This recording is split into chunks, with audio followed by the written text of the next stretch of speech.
What's up, you all? It's KingBritneyChanel and you're on my SaeBritneyChanel channel. In this video, I'm going to be talking about my favorite DIYs and some Pottery barn dupes. I hope that you all enjoyed the video. Before I get started, definitely make sure you like, comment, and subscribe. Hit the notification bell so that you're notified every time I release a new video. And let's get into the video.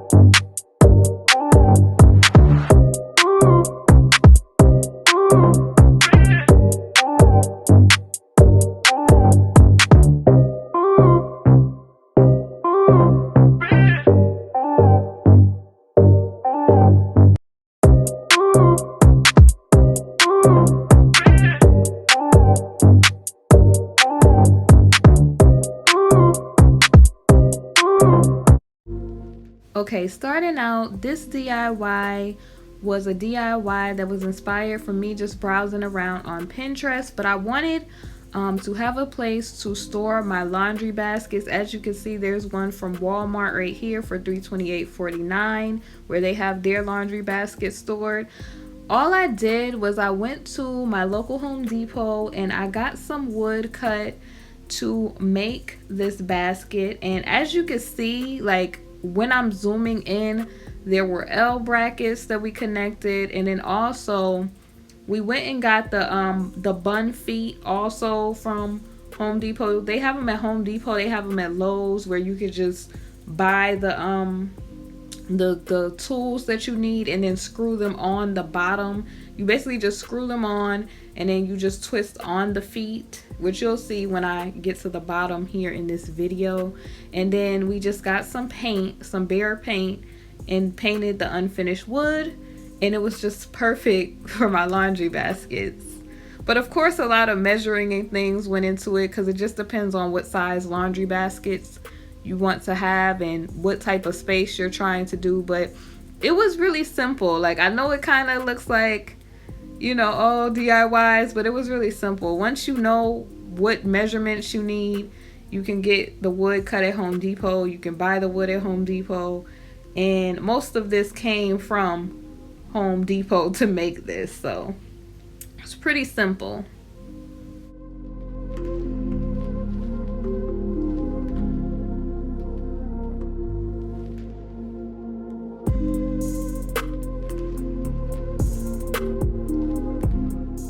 Okay, so you all have probably seen this bench before. I showed it in my laundry room makeover, and I was inspired by a Pottery barn bench. It's the Audrey entryway bench, and basically I wanted a bench where I was able to sit down while I'm sorting laundry, folding laundry, you know, that sort of thing, because my laundry my washing machines are stackables and it's not on the riser. So I wanted a place to sit to be able to load the washer, you know, and also to have storage underneath to put stuff like the warranty papers, overflow of laundry detergent, and, you know, powders and stuff like that I want to keep tucked away.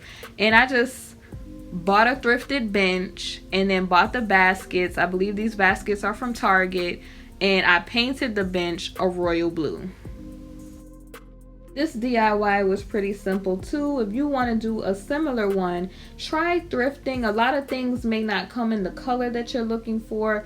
Just know that it's possible to paint, you know, paint it to the color that you want and put, you know, different hardware on it. Speaking of hardware, I'm going to show you something similar that I did with a dresser. So we recently just talked about the thrifting, you all. This piece was inspired by the Pottery barn. I believe it's the Hudson 6-drawer type of dresser. And I got this also while thrifting, and it came in, you know, a typical wood type of color. And I just was talking to you all about, you don't have to find something exactly in the color that you want. You can definitely repaint it, change the hardware on it to make it more up to date for your space.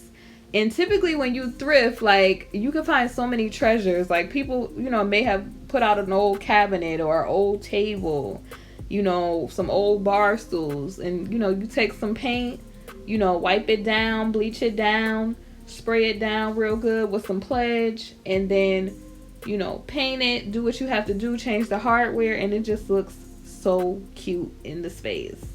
And this dresser also, you know, a lot of storage for clothing and different stuff, so I like how it came out.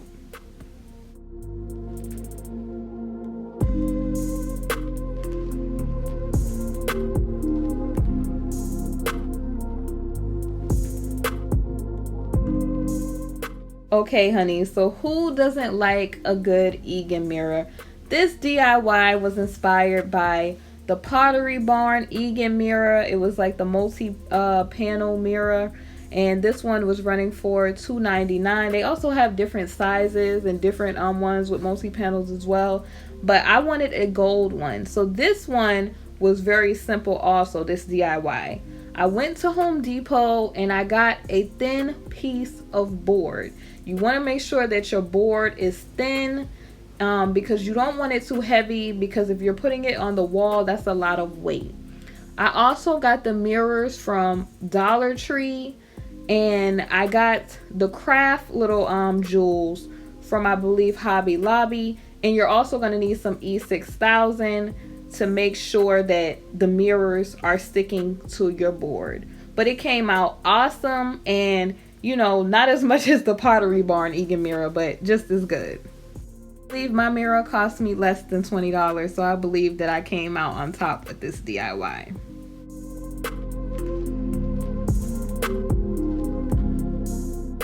Okay, so this Boxwood Topiary DIY, there's tons of inspiration for this on Pinterest, you know, places like Overstock. I know you all have went into the stores and seen them, and they're extra, sometimes expensive when it comes to faux plants. But this one is an easy DIY. I took a gold curtain rod and I went to TJ Maxx and got the Boxwoods, and I literally just stuck the curtain rod through all of the Boxwoods and put them in, you know, a basket. And it looks just as good as the more expensive ones. The one from Overstock, I think it was like $61.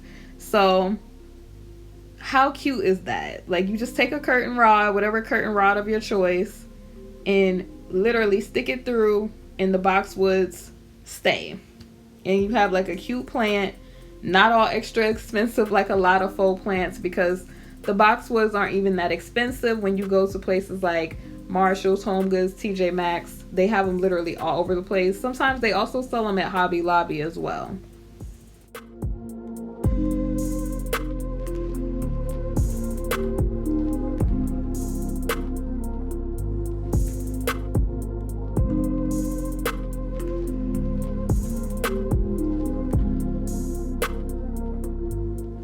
Okay, so you've probably seen this space before in my laundry room makeover as well.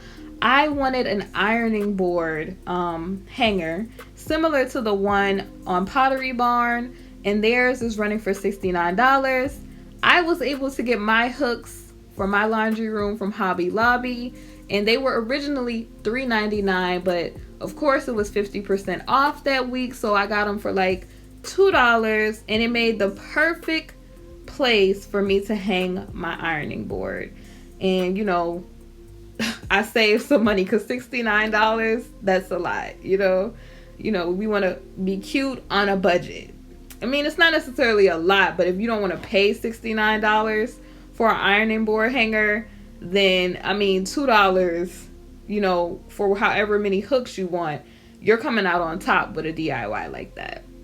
Also, the screws are in the same section that were used to hang these hooks in Hobby Lobby, and those were also 50% off as well. So all of your materials for this are coming from Hobby Lobby, making the DIY very simple. Okay, so let me know, have you ever tried a DIY? What was your favorite DIY in this video? And if you attempted a DIY, did it turn out well? Definitely make sure you leave a comment and leave your thoughts about this video. I would gladly appreciate it. Thank you so much for watching. Definitely make sure you like, comment, and subscribe to the video, because I'm going to be releasing a lot more videos on this channel, and I want you to be notified every time I release a video. And if you haven't checked out my other videos, I've done DIYs before. There's a whole art and DIY playlist along with the home decor playlist, so definitely make sure you check those things out so that you can see other projects that I've done on the channel. Thank you so much for watching. It's KingBritneyChanel, and you're on my SaeBritneyChanel channel. See you soon on the next video.